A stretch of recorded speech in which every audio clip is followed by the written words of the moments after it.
m'appuie sur toi. Et je crie vers toi, car tu es mon Dieu. Oui, je crie vers toi,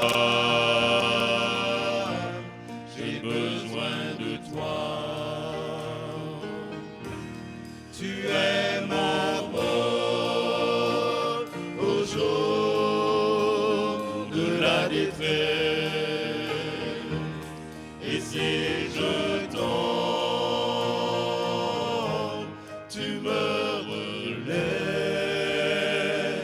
dans la tempête. Ton amour me ramène au port.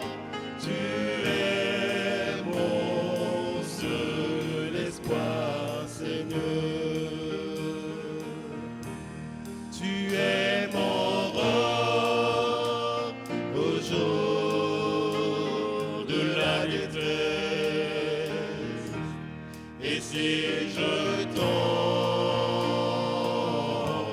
tu me relèves dans la tempête. Ton amour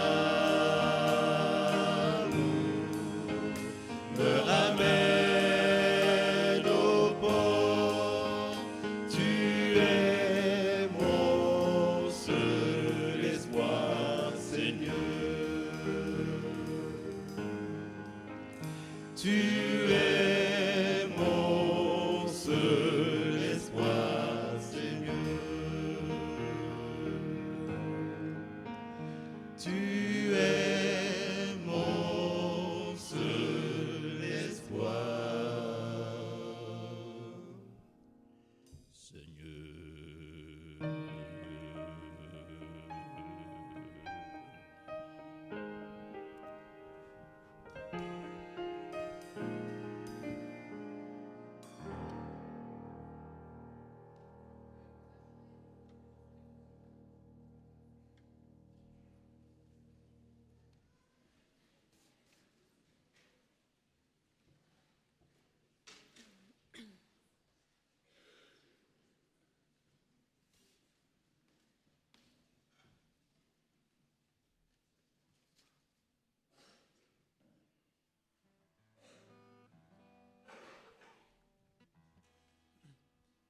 Hébreux chapitre 13, verset 8.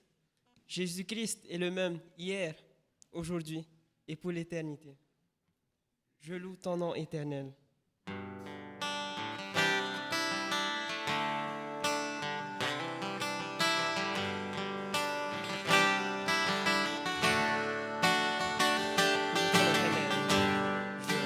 Ton nom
la terre.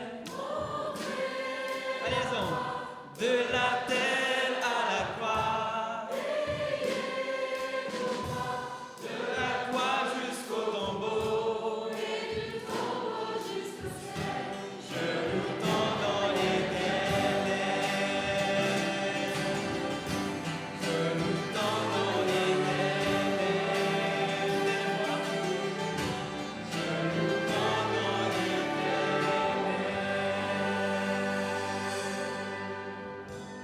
Seigneur, tu es venu sur terre, tu es mort pour chacun de nous, tu es ressuscité, et maintenant, Seigneur, à toi soit la majesté. Majesté.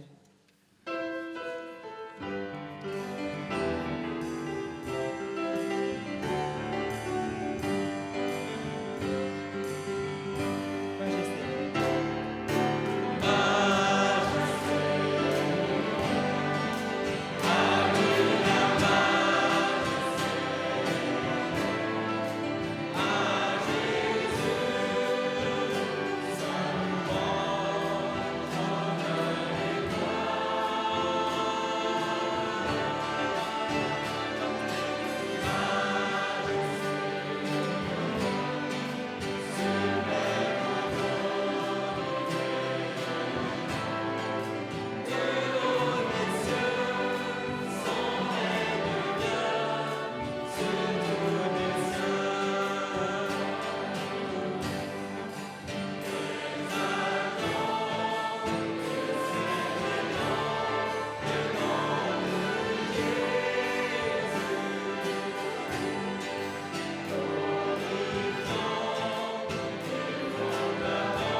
Maintenant, je vous invite à vous asseoir. Et nous allons maintenant passer un moment spécial.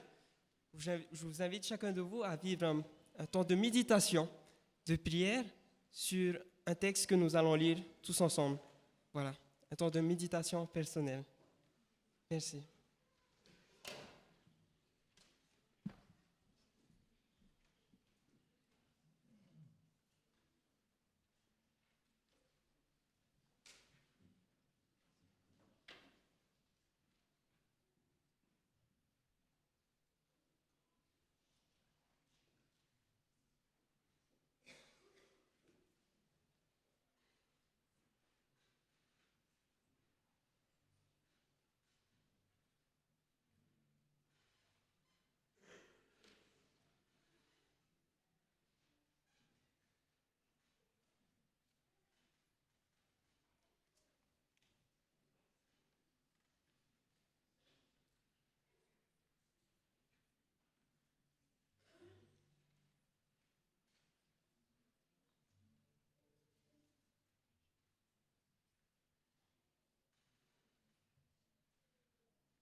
Pendant que la technique trouve le verset, le verset se trouve dans Psaume chapitre 89 et versets 2 à 9.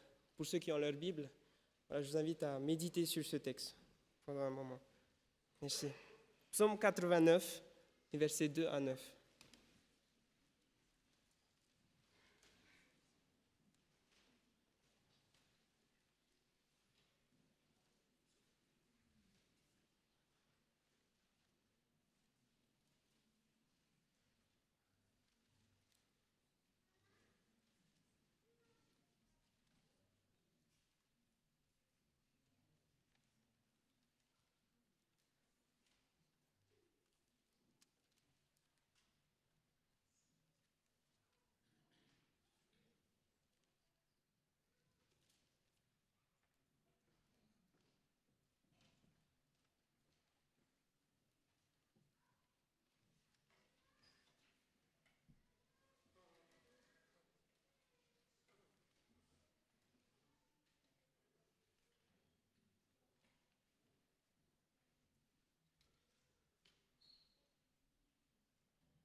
J'ai l'impression que ça ne marche pas. Est-ce que vous m'entendez? Oui. Les enfants, aujourd'hui, il faudrait que tout le monde puisse voir là et écouter en même temps. Mais je ne vous ai même pas salué. Bonjour les enfants. Et les grands, bonjour.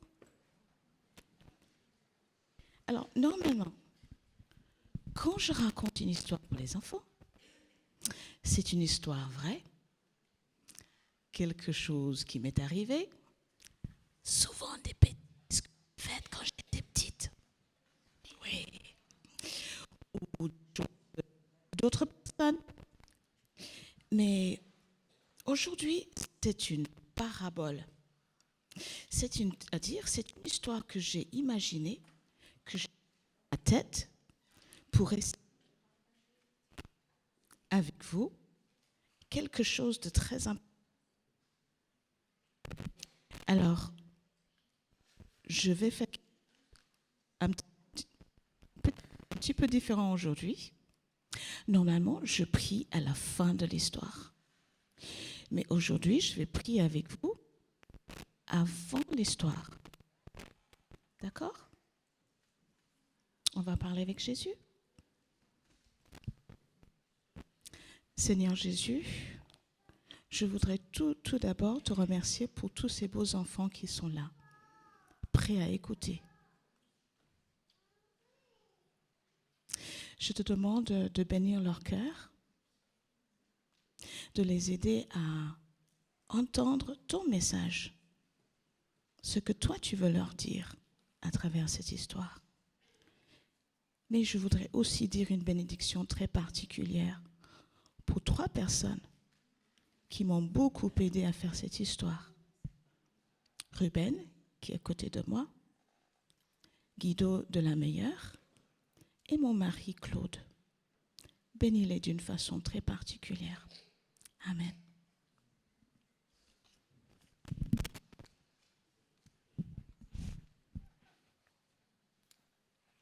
Vous entendez encore?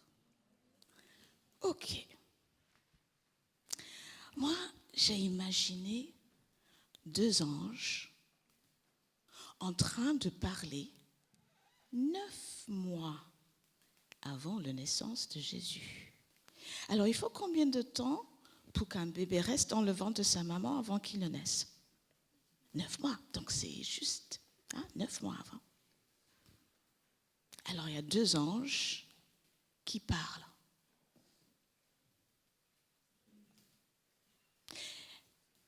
Cela fait des milliers d'années, des années qu'ils travaillent sur la terre.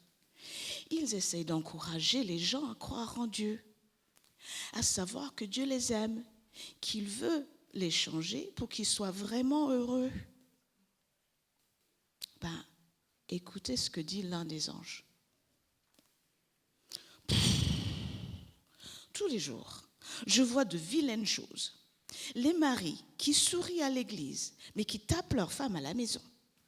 Les enfants qui chantent « Alléluia, Seigneur » à l'école du sabbat, mais qui disent des mots méchants dans la cour de récré. Les Romains qui crucifient les gens par dizaines. Les guerres partout. J'en peux plus. L'autre ange qui parle avec lui dit « pour moi c'est pareil, mais j'ai une idée. Tous les jours, j'entends les gens se plaindre. Pourquoi Dieu laisse-t-il les méchants faire ce qu'ils veulent? Il n'a qu'à se débarrasser de tous les méchants et garder les bons qui veulent bien l'écouter. » Le premier ange, il dit, ça ne laissera pas grand monde sur la terre, tu sais. Et de toute façon, il l'a déjà fait.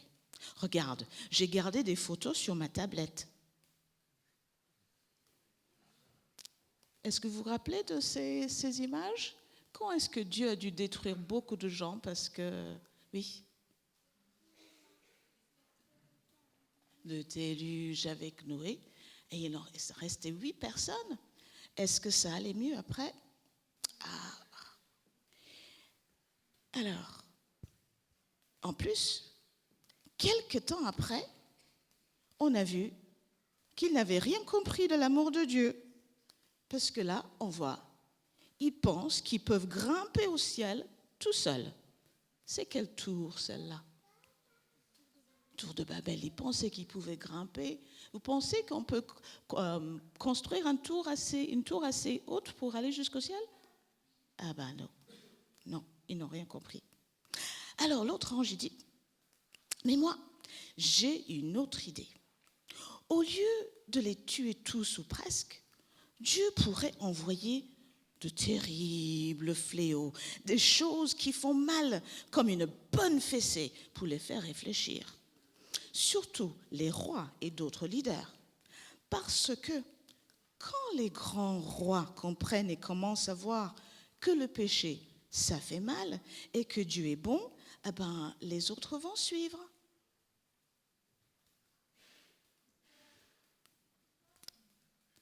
Alors, son compagnon lui dit, je vois, mon cher ami, que tu as la mémoire courte. Réfléchis. Tu te rappelles d'un grand roi qui, avec son peuple, a eu une grosse fessée, comme tu le dis? Non? Ah ben, regarde, j'ai de vieilles photos. Est-ce que vous reconnaissez ce roi? Oui, c'est le pharaon. Il a une grenouille dans sa soupe et ce n'est pas de la soupe à la tomate, hein, c'est du sang dans son assiette. Il y a des mouchillons qui piquent. Ça fait mal. Des sauterelles qui mangent tout ce qui reste dans les champs. Une nuit qui dure 3 jours. 3 jours sans soleil, sans lune et sans étoiles. Et il n'avait pas l'électricité, hein? Donc il faisait nuit noire. Oui, et bien sûr, tout cela a fait réfléchir le grand pharaon, n'est-ce pas? Est-ce qu'il a réfléchi? Est-ce qu'il a changé pharaon? Non.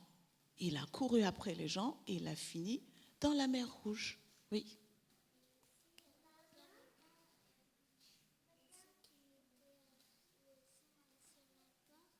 Oui, voilà, les gens qui avaient le sang sur la porte, mais lui, il n'a pas écouté. Alors, le premier ange, il dit, non, mais tu sais ce que je pense. Je pense que les fessées font peur pour un peu de temps, mais ça ne dure pas. Moi, j'ai une idée. Tous les jours, quand je travaille sur la terre, j'entends les gens dire, les grands et les petits, hein, ils croiraient à l'amour de Dieu s'il faisait plus de beaux miracles. Okay. Sauver des millions de gens de la mort. Okay. Là, c'est la grande mer Rouge qui s'ouvre pour laisser passer qui? Oui, le peuple d'Israël, n'est-ce pas? Oui, ils ont pu passer. Donc, un grand miracle. Tu vois? Les gens ont dansé, ils ont loué Dieu, ça marche. Ça leur a fait savoir que Dieu les aime. Et là encore, okay. Regarde comment ils sont contents, les beaux miracles, ça marche. Ils aiment Dieu. Si Dieu veut que les gens l'aiment, qu'ils lui obéissent, il devrait faire davantage de grandes choses comme ça. Et si en plus, il leur parlait directement, le nombre de personnes que j'entends dire « Oh, je croirais en Dieu si je pouvais le voir et l'entendre moi-même. » Regardez leur tête, ils ont l'air contents, n'est-ce pas? Ils ont entendu Dieu parler directement. Oh, ils ont plutôt peur. Oui, dit l'autre ange. Mais maintenant, c'est toi qui oublies. Vas-y. Voyons ce qui vient après. On a les gens qui ont peur. Et puis là, qu'est-ce qu'ils ont fait? Oui. Ils ont fait un dieu eux-mêmes. Au lieu de remercier le vrai Dieu, ils ont créé un veau en or. Alors les grands miracles, ça n'a pas beaucoup aidé là.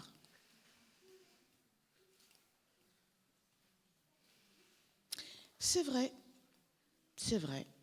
Mais, dit l'autre ange, il y a une chose qui marche à tous les coups. Ah bon?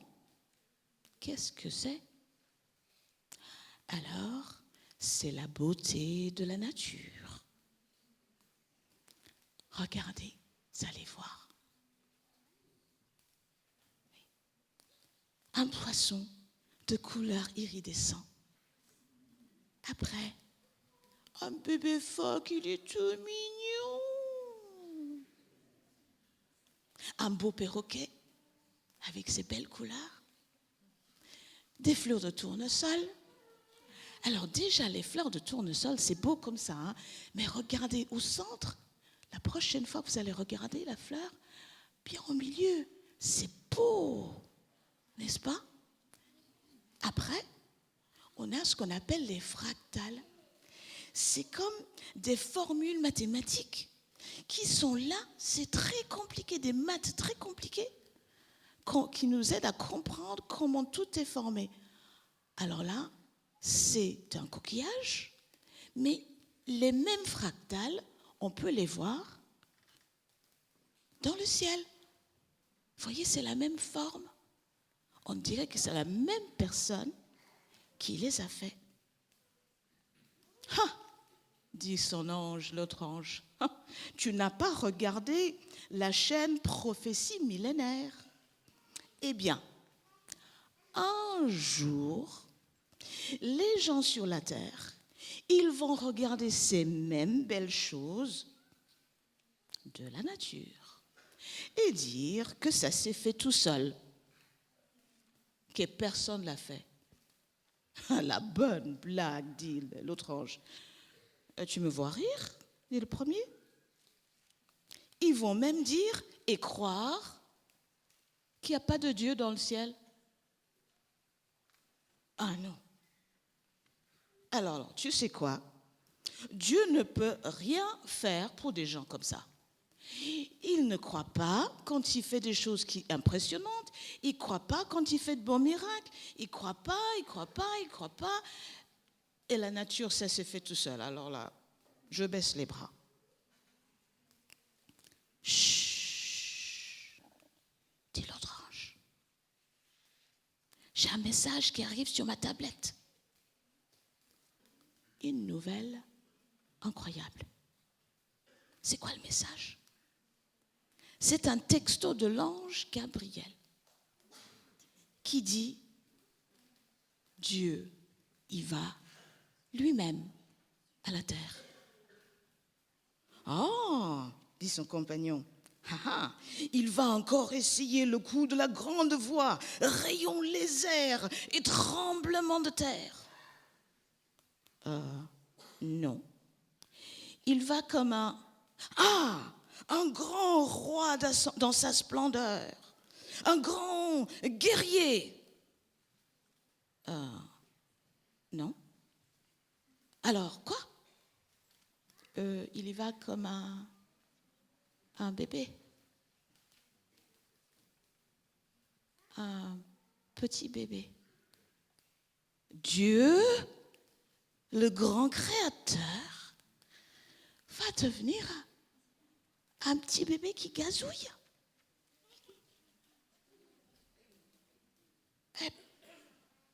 Mais c'est fou. On va le tuer. Mais un bébé, mais c'est fragile. Le grand Dieu va devenir un bébé fragile. Pour montrer à quel point il aime les gens. Waouh! Ça, c'est de l'amour. N'est-ce pas? Reprenez vos places.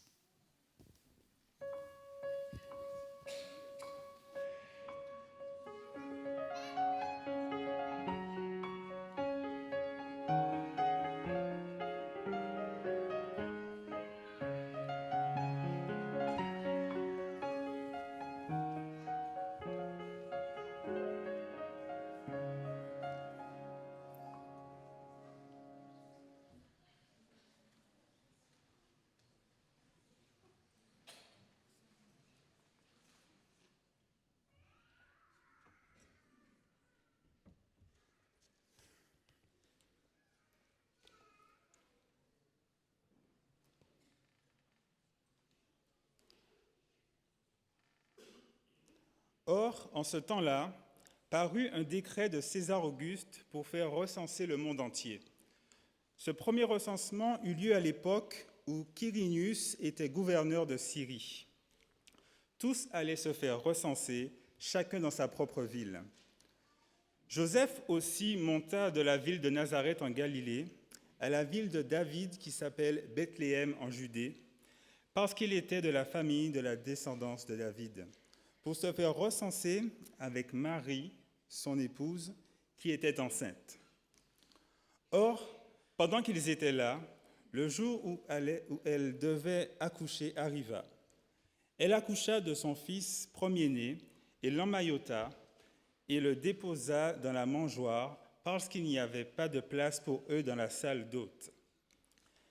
Il y avait dans le même pays des bergers qui vivaient aux champs et montaient la garde pendant la nuit auprès de leurs troupeaux. Un ange du Seigneur se présenta devant eux. La gloire du Seigneur les enveloppa de lumière et ils furent saisis d'une grande crainte. L'ange leur dit : « Soyez sans crainte, car voici, je viens vous annoncer une bonne nouvelle qui sera une grande joie pour tout le peuple. Il vous est né aujourd'hui, dans la ville de David, un sauveur qui est le Christ Sauveur, Seigneur. Et voici le signe qui vous est donné.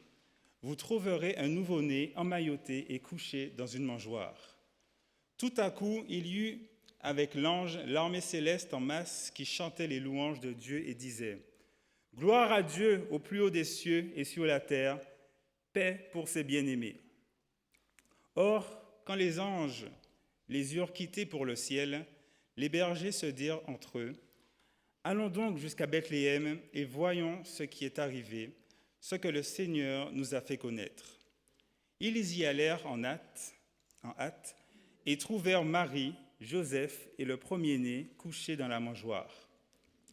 Après avoir vu, ils firent connaître ce qui leur avait été dit au sujet de cet enfant. Et tous ceux qui les entendirent furent étonnés de ce que leur disaient les bergers. Quant à Marie, elle retenait tous ces événements en cherchant le sens. Puis, les bergers s'en retournèrent, chantant la gloire et les louanges de Dieu pour tout ce qu'ils avaient entendu et vu, en accord avec ce qui leur avait été annoncé. Lecture tirée de l'Évangile selon Luc, chapitre 2, les versets 1 à 20.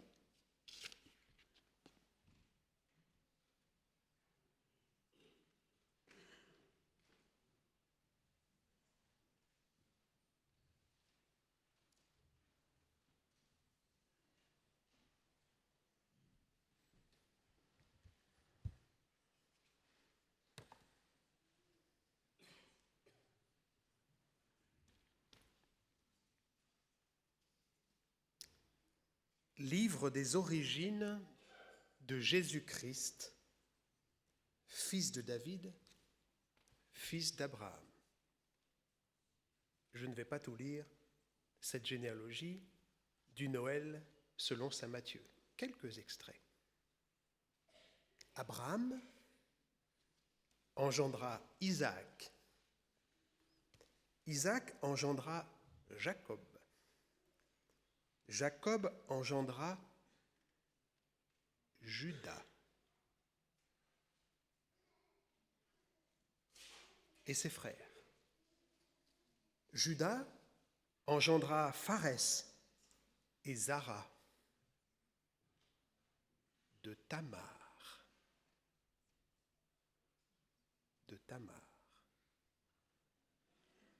Salmon engendra Bose de Rahab. Bose engendra Jobed de Ruth. Jobed engendra Jessé. Jessé engendra le roi David. David engendra Salomon de la femme d'Uri. Jacob engendra Joseph, l'époux de Marie, de laquelle est né Jésus, que l'on appelle Christ. Tout cela arriva pour que s'accomplisse ce que le Seigneur avait dit par le prophète. Voici que la jeune femme concevra et enfantera un fils auquel on donnera le nom d'Emmanuel, ce qui se traduit Dieu avec nous. Alors, Dieu avec nous, raconte l'évangile de Matthieu. Avec nous, mais sous quel visage? Alors, comme c'est bientôt Noël, et que à Noël, on est un petit peu gourmand, je vais l'être d'une autre manière, vous me pardonnerez ma gourmandise musicale. Pourquoi la musique? Parce que c'est une source d'inspiration aussi. La musique m'a souvent, très souvent, et encore aujourd'hui, aidé à lire l'Évangile. Il y a des compositeurs, ça arrive très fréquemment, qui sont de remarquables théologiens. Un petit exemple. À peine commencé, l'oratorio de Noël de Jean-Sébastien Bach, où Bach s'interroge et adresse une prière au tout début. C'est le premier choral, on appelle ça un choral. De quelle manière vais-je t'accueillir? Comment te rencontrer? Ô toi que le monde entier attend, ô toi le joyau de mon âme. Ô Jésus, Jésus, place toi-même la lumière près de moi pour que ce qui te fait plaisir soit pour moi connaissance et savoir. Alors l'oratorio de Noël, c'est un monument, c'est vraiment une très grosse cathédrale musicale, 2h30 environ, et il y a dans cette pièce 6 cantates.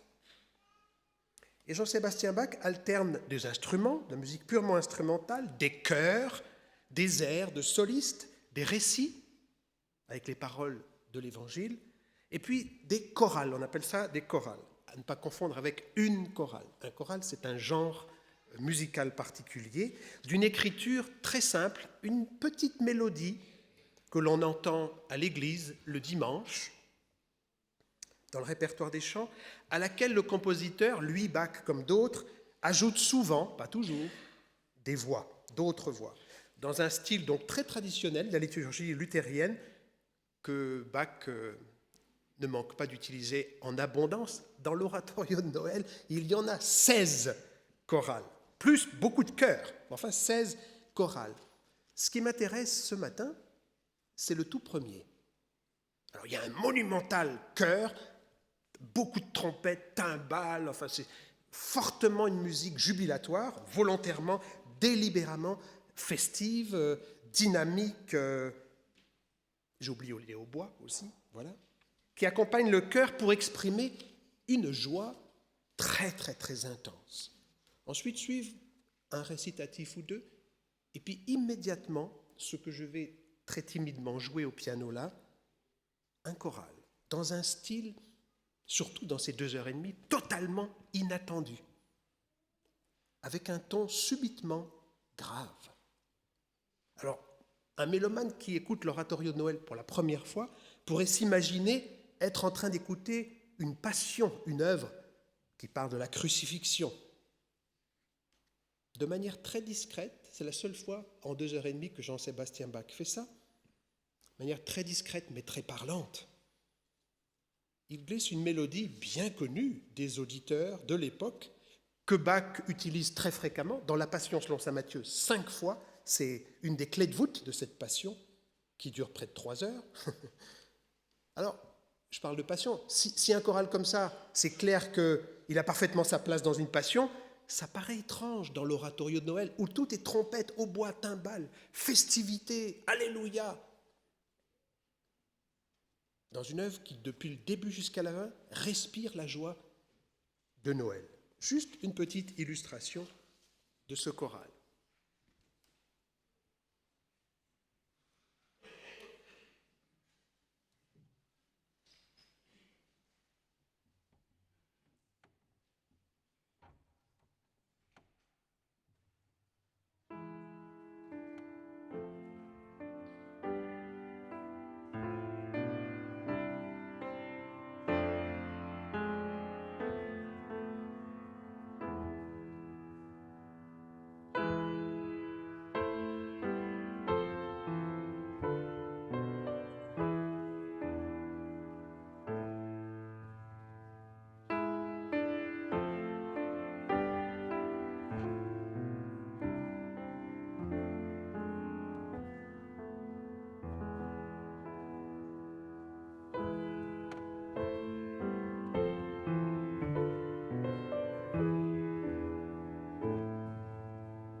Bach est en train de bousculer ses auditeurs, il fait exprès, par cette petite pièce qui fait même pas 2 minutes, une œuvre de 2 minutes tout à fait remarquable, que j'ai écoutée ce matin avant de venir, en prenant mon petit déjeuner, et j'ai écouté le chœur du début, et je me suis dit, en écoutant cette minute 41 exactement, enfin, tout dépend comment on l'interprète bien sûr, que si on ne savait rien de Jean-Sébastien Bach, si toutes ces partitions avaient été perdues, ou s'il n'en avait pas écrites sur du papier, et qu'on ne connaisse que cela, il serait très certainement considéré comme l'un des plus grands génies de la musique de l'histoire de l'humanité. Ce n'est pas donné à tout le monde, hein. En 1 minute 41, d'atteindre ces cimes. Alors, dans cet oratorio, Jean-Sébastien Bach, que je vais quitter dans quelques secondes, nous dit que la naissance du Christ apporte un bonheur contagieux, et c'est ce qu'il s'évertue à traduire par de la musique, de la première note à la dernière. Mais Bach ajoute un élément essentiel à ses yeux. Le Christ ne cherche pas à rencontrer l'être humain de manière spectaculaire. Le Dieu qu'il incarne, Jésus, dans la mangeoire de Bethléem, fait le choix de s'approcher des femmes et des hommes de manière humble, petite, vulnérable, faible, non menaçante, sans force. Paul osera même dire asthénique dans l'Épître aux Corinthiens. L'enfant de la crèche n'est en rien, mais alors en rien, Zeus, Toutatis, Jupiter. Dans la dernière page de son oratorio, Bach reprend ce choral, à qui il donne un autre ton, avec ces mots « L'humanité à sa place, tout près de Dieu ». Ce sont les derniers mots de cette œuvre. Un petit clin d'œil très rapide, sans relire tout, puisque ça a été déjà lu, du Noël selon Matthieu et Luc, que je vais un petit peu mélanger, et qui raconte l'un et l'autre, en ne disant pas tout, en ne répétant pas forcément tout. Voilà une simple histoire, toute modeste, d'un couple d'amoureux qui se rencontrent, d'un homme qu'on n'entend pas parler, qui protège sa fiancée de rumeurs, d'infidélité. C'est beau. Il est question d'un rêve, d'un ange qui dit, et ça à plusieurs reprises dans les différents récits de la Nativité, n'aie pas peur, n'aie pas peur. L'enfant qui est dans le ventre de cette jeune femme vient du souffle de Dieu. Et son nom est Jésus, autrement dit, celui qui guérit. Et aussi Dieu avec nous. Puis il y a des bergers, un accouchement dans des conditions précaires, un modeste hôtel, une mangeoire, et tout cela, l'Évangile insiste 3 fois pour le dire chez Luc. Puis une étoile, des cadeaux, de l'or, de l'encens, de la myrrhe, des parfums. Et puis, voilà, une généalogie un petit peu bizarroïde, très étrange, avec des noms très étranges. Pas des noms très cachers, très bio, des gens pas du tout recommandables. Que ce soit de la famille de Joseph ou pas, c'est pas bien grave pour nous, puisqu'il est identifié à cette lignée. Noël, c'est la célébration aussi de la discrétion, de la retenue, de la mesure. Un enfant, comme Sharon l'a évoqué, et les images dans le générique tout à l'heure, c'est un être tout dépendant. Et c'est ce qu'a voulu montrer Dieu par Jésus de lui-même. Dieu qui se livre à notre disposition, qui ne cherche pas du tout, il a horreur de ça, à nous éblouir.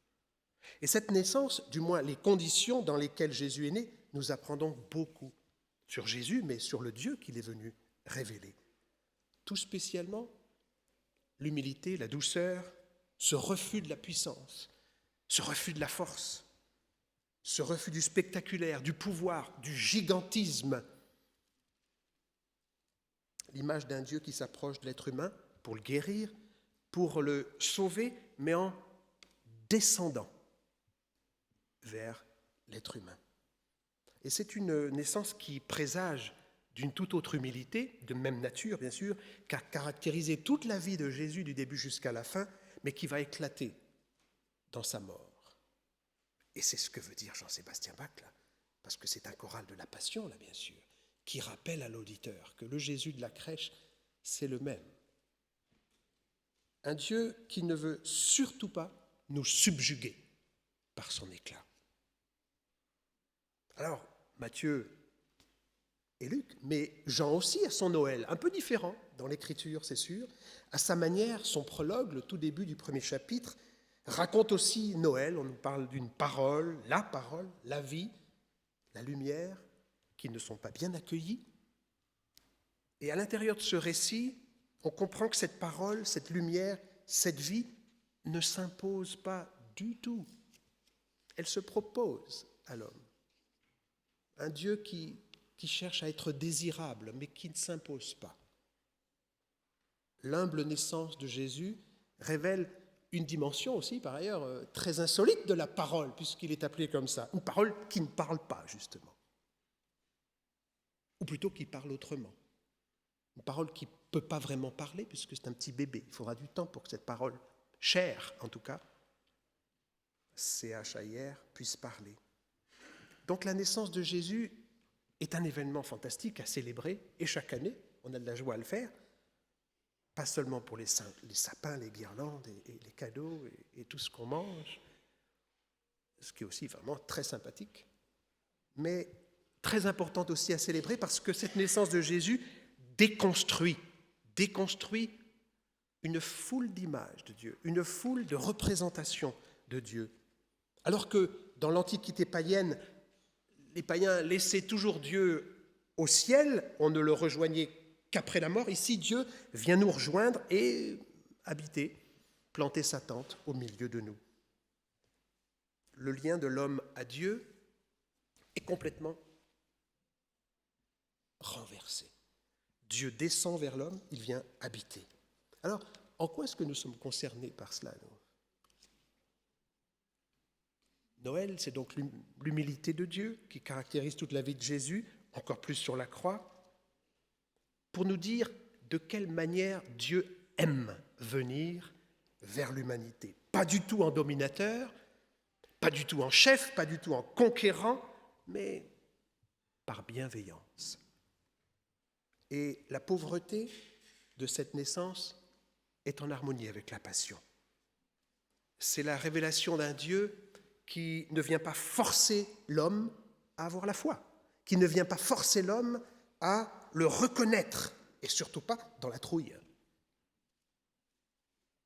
Le choix de cette asthénie de Dieu, c'est ce que va dire Paul, et qu'on traduit parfois faiblesse de Dieu, anticipe donc ce que Paul va annoncer à ces Corinthiens qui, parfois, à lire les textes un petit peu plus près, auraient bien envie d'une autre image de Dieu et une autre image aussi du leadership, parce que c'est aussi de ça que l'apôtre Paul veut leur parler. Parce que, selon Paul, dans cette première lettre aux Corinthiens, ce refus de la transcendance, de l'immensité, du gigantisme, du spectaculaire, du pouvoir, ce n'est pas simplement ce que vit Dieu et qu'il vient dire sur la croix, tout nu, et dans la mangeoire. C'est un modèle, un paradigme pour toute personne, comme vous et moi, appelée à guider des personnes, à les accompagner sur leur chemin de la foi. Et c'est assez étrange et aussi insolite pour un homme de la stature de Paul, ce que Paul dit de lui-même dans cette épître et du ministère apostolique lui-même. C'est vraiment inouï. Et même parfois avec le ton d'une certaine autodérision. Est-ce que Paul a été crucifié pour vous ? Est-ce que c'est au nom de Paul que vous avez été baptisés ? Dieu merci, je n'ai baptisé aucun de vous. Puis il se reprend, excepté Crispus et Gaius. Ah si, nul ne peut dire que vous avez été baptisés en mon nom. Oui, si. Comment est-ce que je ne m'en suis pas souvenu? J'ai encore baptisé la famille de Stéphanas. Pour le reste, je n'ai baptisé personne d'autre que je sache. Car au fond, Christ ne m'a pas envoyé baptiser, mais annoncer l'Évangile.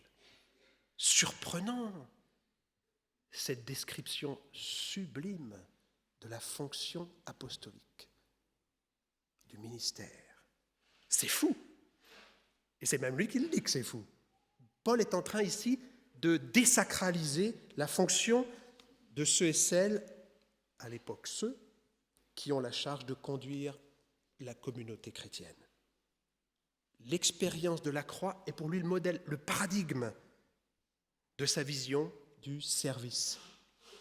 Alors, chez nous, les mots service, serviteur, surtout si on la colle avec serviteur de l'Éternel, voilà que ce sont des mots qui sont devenus très, très imposants.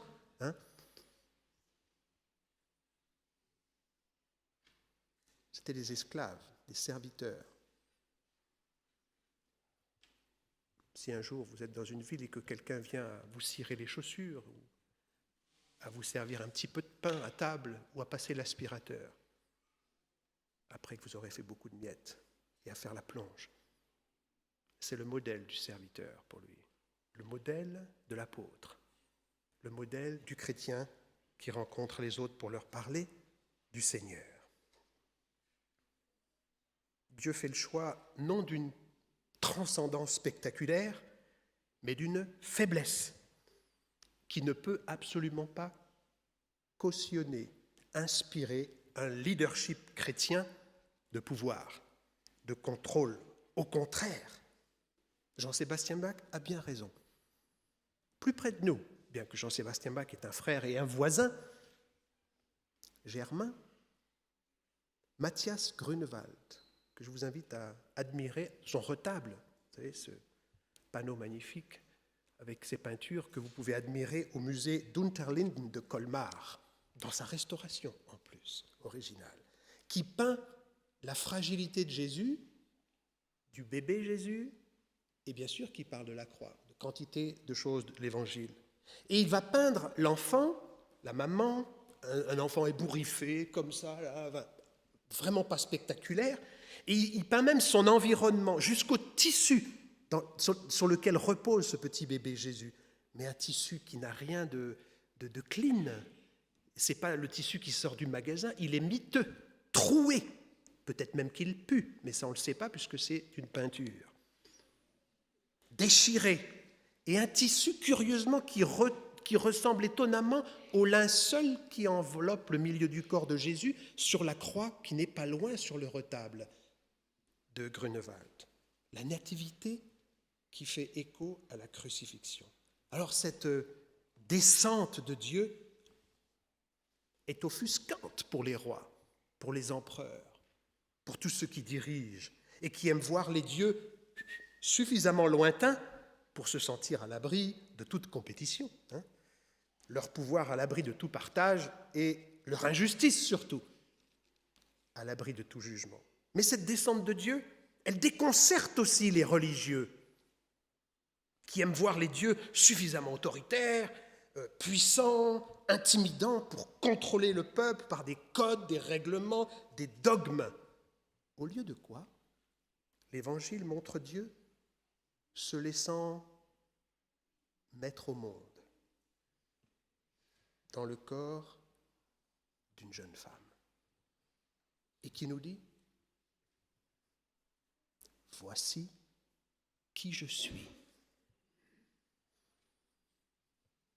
Avant de prier, juste une dernière pensée pour dire que cette asthénie de Dieu, cette faiblesse, cette vulnérabilité, elle est constitutive de la personne de Dieu. Elle n'est pas accidentelle, chers amis. Constitutive de sa personne, de son identité. La naissance de Jésus nous dit qu'il est venu et qu'il reviendra sans aucune intention de menacer l'humain, de le dominer par la contrainte, par la force, et que sa relation avec l'homme sera comme ça éternellement, comme elle l'a toujours été, marquée par sa volonté de descendre vers l'homme, de le rejoindre humblement. Je prie avec vous ce matin et avec nos amis sur Internet pour que la mangeoire de Bethléem soit une source de vie, inspirante pour nous tous, pour le monde, inspirante pour l'Église du Christ dans sa globalité, incluant aussi notre petite Église jusqu'à sa cime, inspirante pour ce campus, pour cette Église et pour ma vie. Notre Dieu, merci pour le Dieu que tu fus à Noël. Merci pour le Dieu que tu n'as cessé d'être et seras au siècle des siècles. Amen.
Je dois le rencontrer.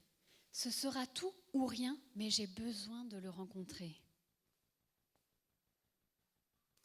Mais quelle direction prendre ? À vrai dire, je ne sais pas par où aller. Bon, tant pis.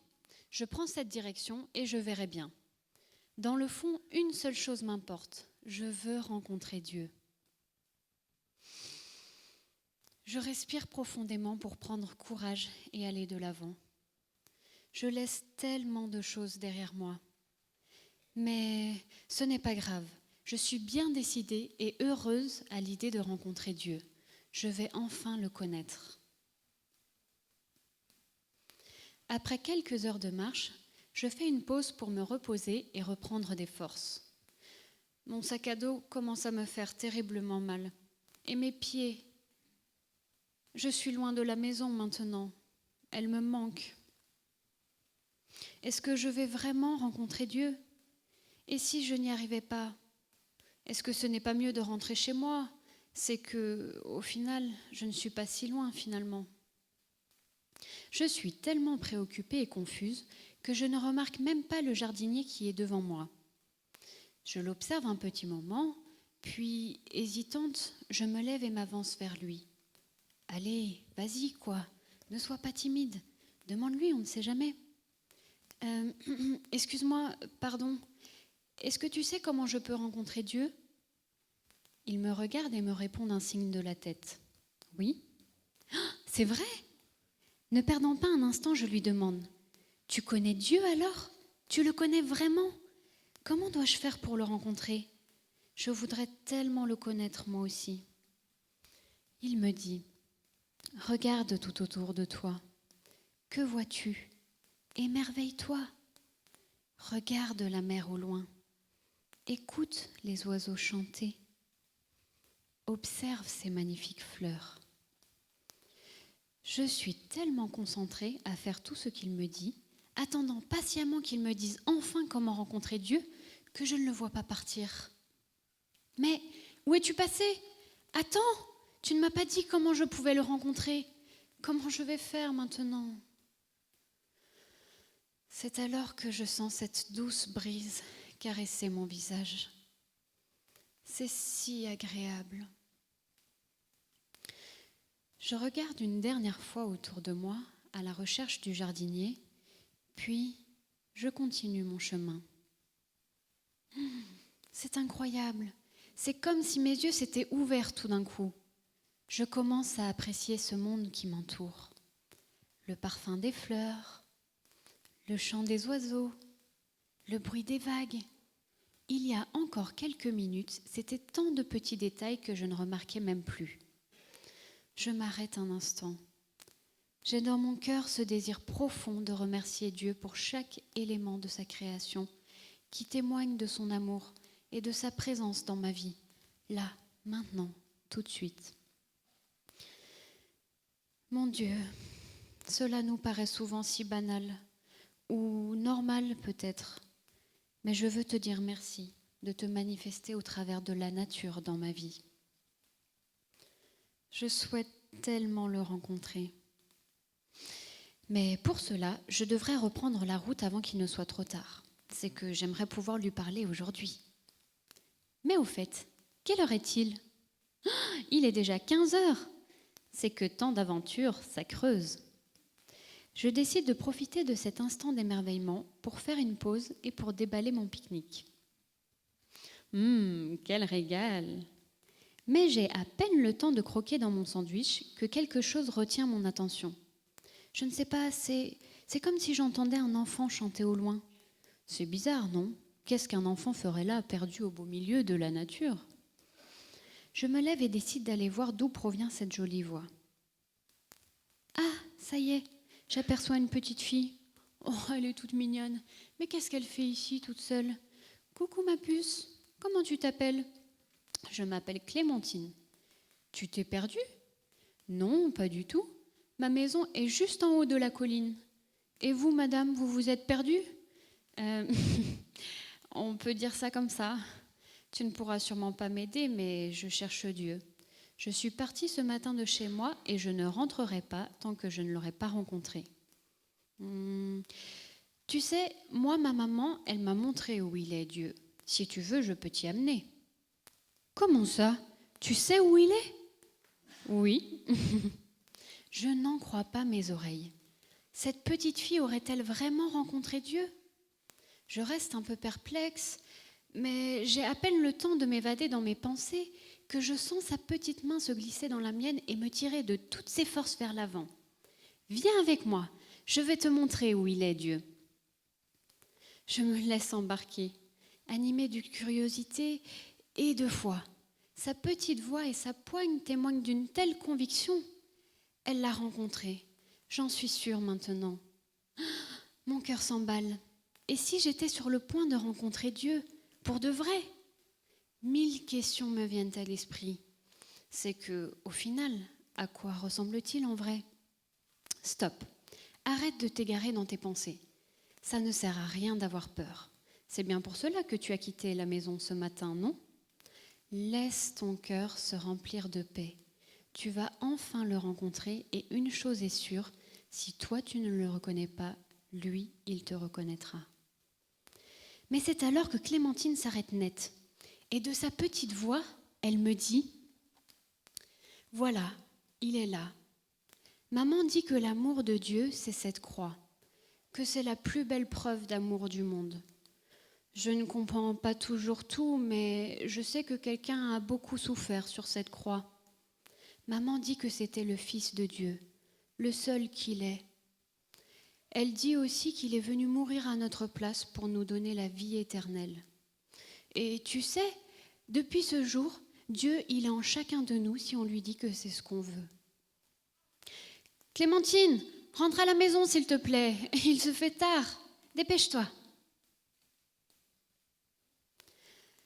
Alors que mon regard se fixe sur cette croix, mes genoux se plient et mes yeux se remplissent de larmes. Là, dans mon cœur, je réalise la petitesse de mon être face à ce Dieu d'amour qui a sacrifié ce qu'il avait de plus cher.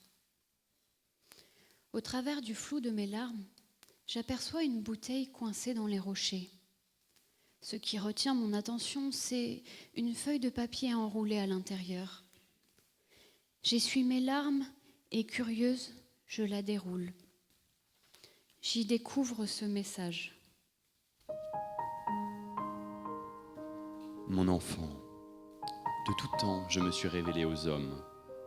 Je suis venu habiter parmi eux en toute simplicité. Aussi, je n'ai jamais changé. Aujourd'hui encore, je veux te rencontrer. Si tu me cherches de tout ton cœur, tu me trouveras. Car voici, je me tiens à la porte et je frappe. Oui, c'est vrai, je me tiens à la porte de ton cœur jour et nuit. Même quand tu ne m'écoutes pas, même quand tu doutes que cela puisse être moi, c'est moi qui suis là. J'attends le moindre petit signe de réponse de ta part, le plus léger murmure d'invitation qui me permettra d'entrer chez toi. Je veux que tu saches que chaque fois que tu m'inviteras, je serai là, sans faute. Rien de ta vie n'est sans importance à mes yeux. Je connais chacun de tes problèmes, chacun de tes besoins, chacun de tes soucis. Oui, je connais tous tes péchés aussi. Mais écoute-moi te redire ces mots. Je t'aime. Non pas pour ce que tu as fait, non pas pour ce que tu n'as pas fait. Je t'aime pour qui tu es, pour la beauté et la dignité que je t'ai donnée en te créant. C'est une dignité que tu as peut-être souvent oubliée, une beauté que tu as peut-être souvent ternie par le péché. Mais je souhaite te laver de tes fautes et te garder tout près de moi pour l'éternité. Merci d'être venu à moi aujourd'hui. Ton papa qui t'aime.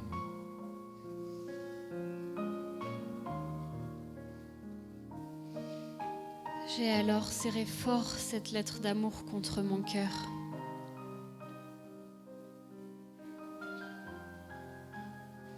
Je l'ai rencontré.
Merci parce que tu n'as pas attendu que moi je vienne à toi, mais toi tu es venu à moi.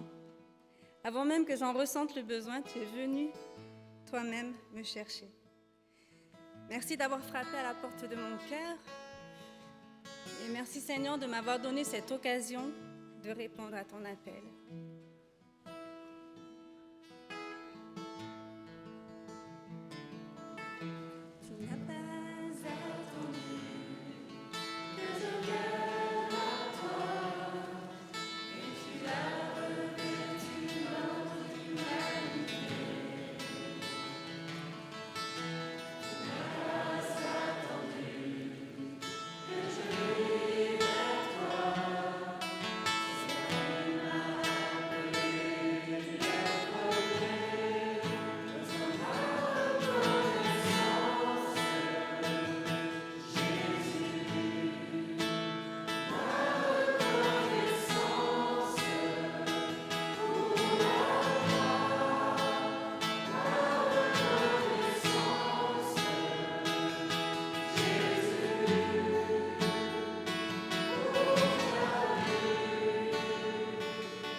Seigneur, tout vient de toi. Et nous ne pouvons te donner ce qui t'appartient déjà. Accepte-nous, accepte nos offrandes, nos dîmes, avec reconnaissance et amour, et nous voulons que tu puisses permettre à ceux qui auront la charge de gérer cet argent puissent le faire selon ta volonté. En Jésus, nous t'en prions. Amen.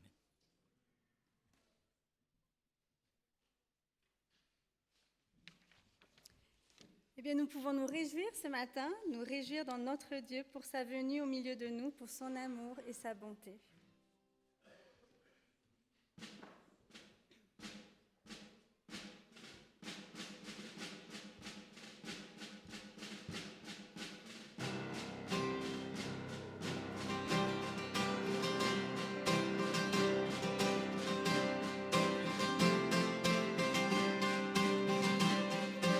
Dans le monde, Seigneur, la guerre du Seigneur, pour tous les cœurs, pour l'amour de grâce, la guerre de Seigneur, la guerre de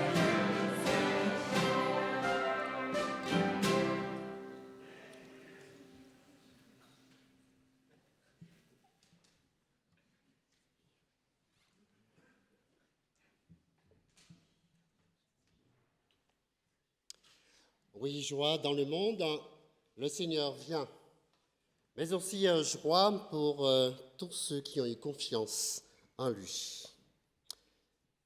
Chers amis, frères et sœurs, notre Sauveur qui est venu à notre rencontre nous a laissé la promesse de retour. Je reviendrai et je vous prendrai avec moi, afin que là où je suis, vous y soyez aussi. Alors gardons précieusement sa promesse au fond de notre cœur. Et maintenant, reçois sa bénédiction. Que ton bien-aimé frère Emmanuel, admirable, conseiller, Dieu puissant, Père éternel, qu'il te bénisse et te garde, qu'il fasse luire sur toi sa face et qu'il t'accorde sa grâce. Que le prince de la paix tourne sa face vers toi et qu'il te donne la paix. Amen. Un bon sabbat à tous dans la communion de notre Sauveur. Que Dieu vous bénisse.